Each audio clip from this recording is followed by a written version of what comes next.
All right, so I think it's pretty clear that right now Sony ain't all that,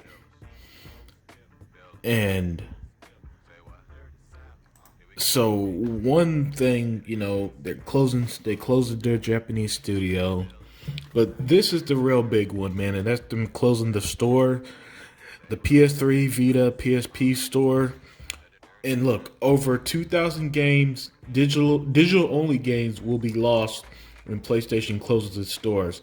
And really, this just highlights even more than ever the importance of game perseverance, something that the gaming industry needs to catch up on. And this is what I like about Xbox and PC with their emulators, right? Is that right now that's the best way to access old games. And as time goes on, we got licenses were lost. That's why we can't get certain games backwards compatible, like Project Gotham Racing, or devs don't exist anymore.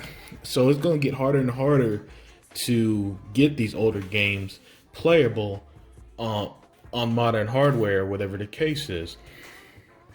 And I was looking at this, I was reading this article, and it's like not only your 2,000 digital only games, that's a lot that's being lost, and some of which is just going to be basically Xbox exclusive, if you will, due to that loss.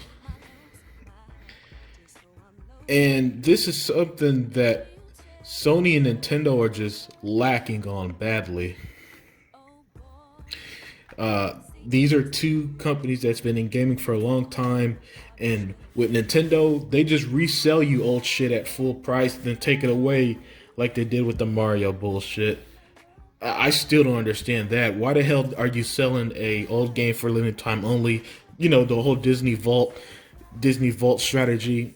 Disney does that shit with they're doing that with their animated movies. You can only get it for a limited time and you'll never get it again. Bullshit. And Sony is even worse at it. The whole play has no limits moniker. Nah, that clearly doesn't fly when they have limits on everything.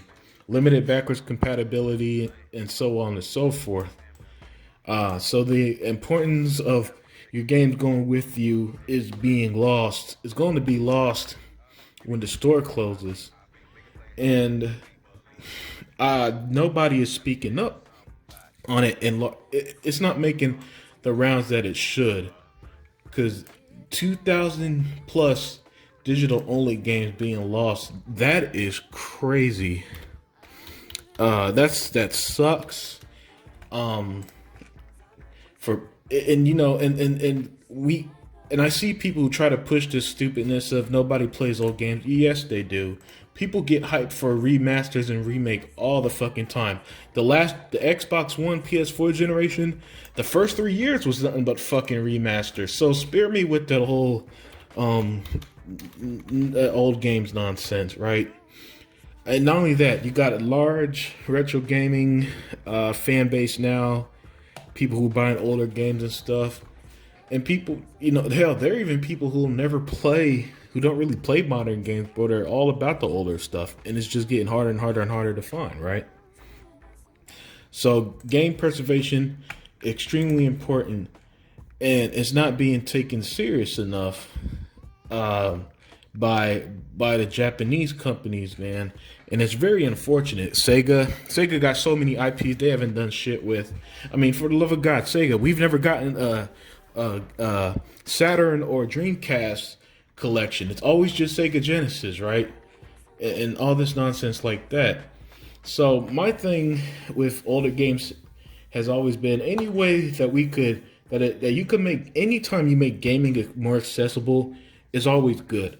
That's why I'm not so hard bent on the exclusives topic. I get it, give consoles identity, whatever. But as long as the game is playable, that's the most important part to me. As long as the game is playable on Xbox, I'm good. I could work with that. But what I hate to see is games going away forever. And I've regretted not buying games.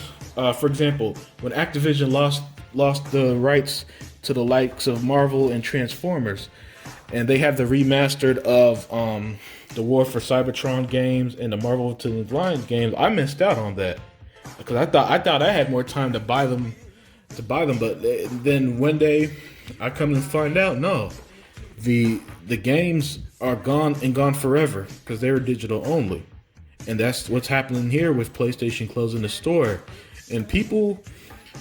You know, I'm not seeing enough talk about it, and I don't know. I don't know. I guess that there's a set of people who just aren't taking this as serious as it should be. So yeah, man, this sucks. If you were, if you're a retro gamer, if you like the PSP and PS Vita, and still play on your PS3, because since PlayStation doesn't do a good backwards compatibility program, that's the only way you could play those PS3, Vita, etc. games. That's your only option, and now you're losing out on that. All right, so with that, I'm out. Enjoy your Easter weekend, y'all. Take care and peace.